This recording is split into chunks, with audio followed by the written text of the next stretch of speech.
Hey guys, Troy Casey, Certified Health Nut here in nature. One of my favorite spots on the planet, Sedona, Arizona. Actually, this particular place is Ant Hill, and I really enjoy it here. It's got great views. It's good energy for the day. So look, a viewer asks me, hey, what is a DMT trip really like? That's a bit of a broad question. Let me see what I can tackle it. And of course, you can review back 2 years ago when I had my last big DMT experience, 5-MeO DMT. There's a difference. There's NN-DMT and 5-MeO DMT. It's dimethyltryptamine. It comes from the Bufo alivarius frog in the Sonoran Desert, and then it can be made synthetic. And there was a scientific document by Rick Strausman called DMT, the spirit molecule. So if you really want to learn, I would crack open that book, and that's a clinical, I think 20-year study where they injected the 5-MeO DMT into people, and everyone had a spiritual experience, and you can read all about it there. Let me just teach from my perspective, because that's all you can do is teach by example, lead by example.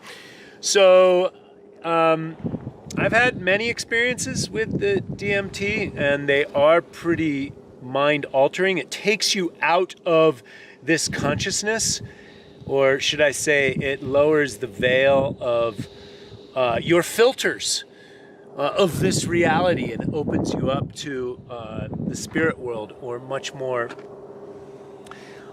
intensity. And it's not, the reality is not like here.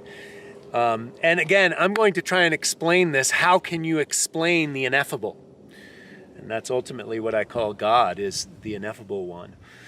How can you explain that? So let me try. So when I finally surrendered, I said my prayers, because I did 5-MeO DMT, I think maybe, a handful of times, 10 or 15 times. I got some entheogenic cowboys, cosmonauts, that were trying to help me get enlightened. Multiple times, and I've got a little bit of a, hard head, a powerful consciousness, so it's hard to get me out of my own thing. Even with ayahuasca, I never really went out. I really just kind of healed through my own stuff. I never went on this big psychedelic journey. Kind of really just plowing through my liver and my colon and my disgust and my emotional issues. But the 5-MeO DMT, when I finally surrendered, it shot me right out into the sum total of the all. And it sounded like it was a huge vibration. The whole universe was humming, and I became the whole universe. And so, and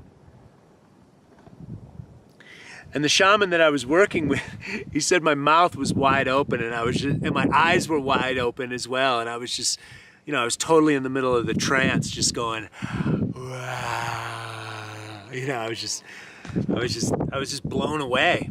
And as I started to come to, my physicality, so a lot of the drunken monkey qigong that you've seen me do has been developed from unwinding after psychedelic experiences. And so I started shaking and started rolling my spine and getting some stagnation that I have on my left side.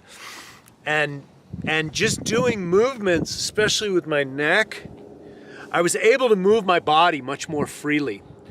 So what is a DMT experience really like? You can't explain it, but I finally surrendered. I let go of all my personal stuff, had enough medicine that came in me. It was an argon vaporizer. You try and hold it as long as you can. It's an inert gas.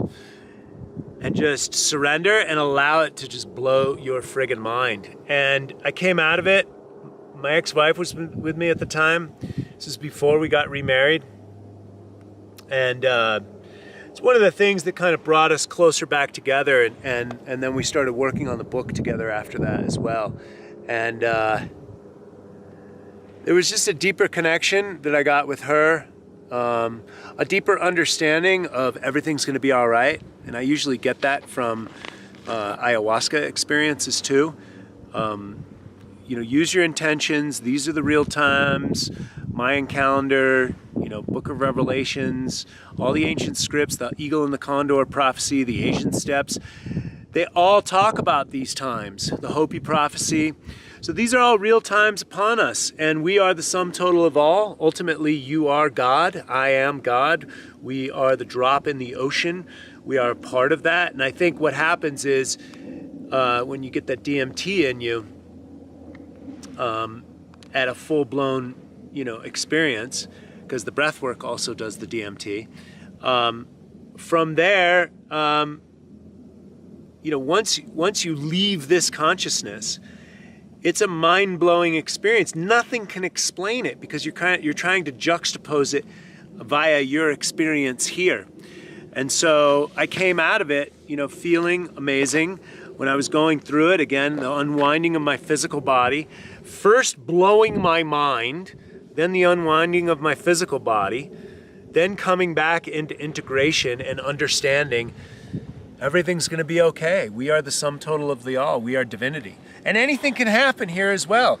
My understanding of God is unconditional love. So therefore, is there any conditions? Well, if you look at the wars in the Middle East, apparently not.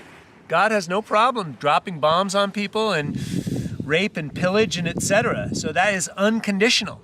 So guess what? It's up to us. You want to create the world that you want to live in? It's up to us. That's the message that I got on DMT. It's up to us. It's up to you. It's up to me. Right? We are the sum total of the all. You are God. You are making up your reality. That's a heavy level of responsibility, but nothing is more frightful than being 100% healthy. Why? Because then you have to take responsibility for the complete life around you. Have a good day, guys.